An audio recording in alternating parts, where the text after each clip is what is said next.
Hello, my name is Greene, and today I'm doing my presentation on just a few components of a business plan for Greene's greenhouse. It is a nursery that I plan to purchase from a previous owner and then own and operate all by myself. So, Greene's greenhouse is the name of the business. It's located in Chattanooga, Tennessee. Right below there is my name and my contact information if you have any further questions. So we're going to start off with just a table of contents. To begin, we're going to talk a little bit about us and our business and our mission statement, everything that goes into that. Then we're going to move into our organizational plan, and then into our marketing and finance plan. So we're going to start off a little bit about us. So our mission is to have a vast amount of knowledge for the plants and live goods we're selling in the area. I want customers to come in and know that they are getting exactly what they need, exactly what they want, and it's something that's going to grow in the area of Chattanooga, Tennessee. Customer service is going to be one of our main missions. I want to have a really helpful and friendly staff. I don't really want any bad experiences if I can help them. I know they're unavoidable sometimes. I plan to sell quality goods that are cared for all the way from me until they're in your hands. And I plan to have a product that goes directly from us to you. I don't want to have as many middlemen in our company just because that's a lot of hands and a lot of miscare that might be done on those live goods. So our product and value proposition.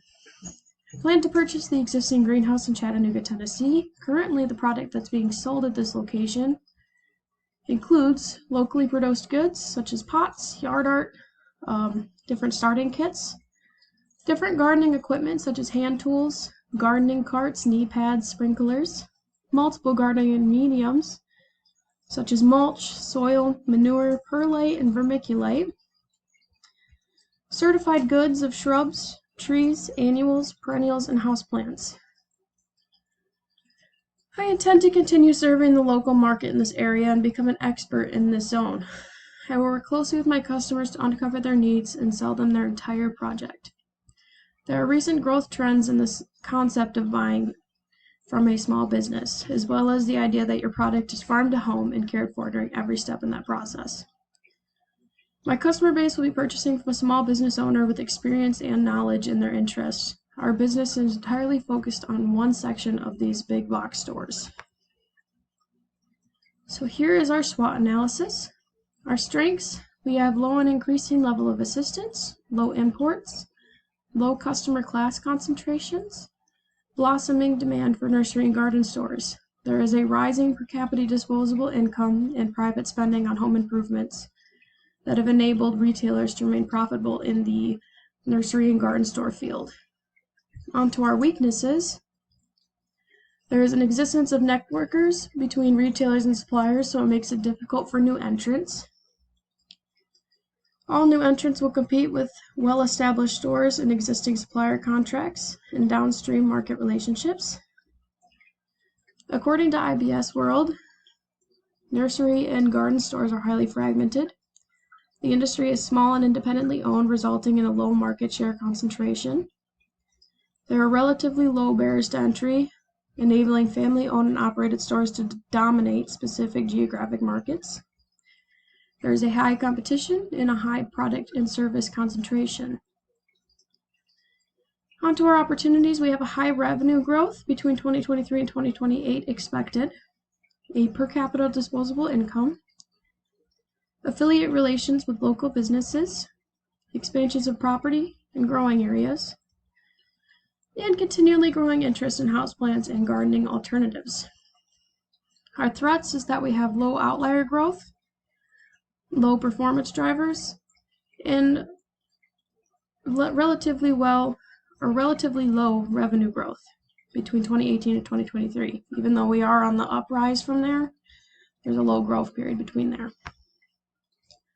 So we're on to our organizational plan. To begin, we're going to talk about our legal structure. The legal structure of the business will begin as a sole proprietorship. Much later on in the future, impeding on my retirement, I intend to sell the business or pass it on to family members if they show any interest. Once again, we're located in Chattanooga, Tennessee. right on the outskirts of Georgia, so you have multiple towns surrounding it. On to our management. As a sole proprietor in my company, I will have a background with my college courses allowing me to understand the basics of business and what I need to fulfill the role of this position. I am self-taught in this field of business, and I intend to be ever continuing my education in this field. As an agreement of the sale of this business will include the previous owner staying with me until I feel comfortable enough to run the business on my own. I will seek the knowledge they have to offer to ensure the success of this business under my ownership. Human resources, I will need to bring on part-time employees during busy seasons so I have some help. I will need employees that are trustworthy, they have register experience, customer service experience, and plant knowledge. Although that's not going to be a requirement for them, it would be a great benefit. They'll be working registers, rotating stock, helping unload delivery trucks. As a benefit for their package, I will have workman's comp, just in case of the event of an accident at work. So now we're moving on to our financial and marketing plan. We're going to start off with short-term goals. Short-term goals are to secure funding for the purchase of my established business, to actually purchase the established business, and that includes working closely with the retiring owners to understand how the business is currently running, and formulating a list of improvements internally and externally. And finally, making necessary changes for the business to continue thriving and increase profitability. Our long-term goals include expansion on the business, so a relocation to a larger property. A larger property will allow for expansion of property and bigger opportunity for growing spaces. More employees in a bigger space, the semi-self-structured business. And I will need more financing for this. Our second long-term goal is expansion of a new variety and product.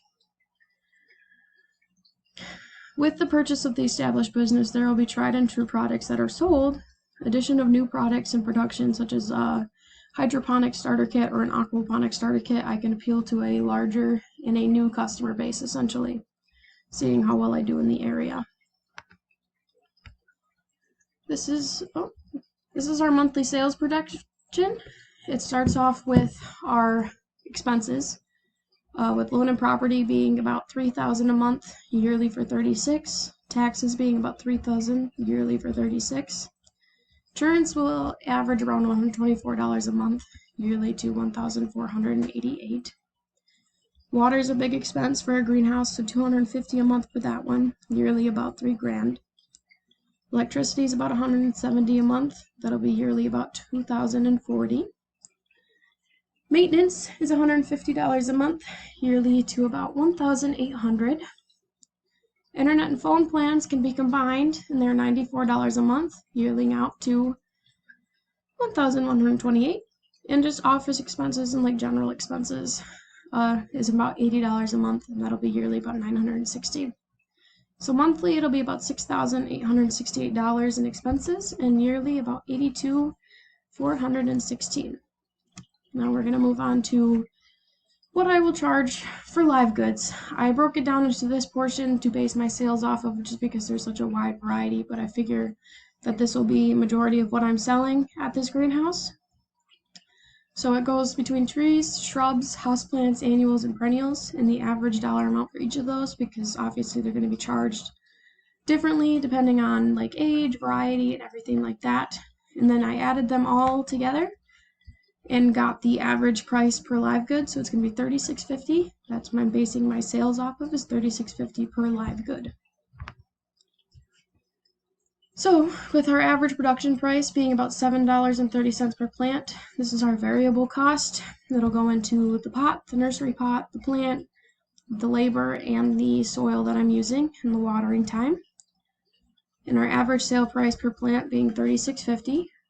We have a break-even point about 3,490 units, or 127,385. And I expect to sell 12,000 units, or 438,000 in the first year.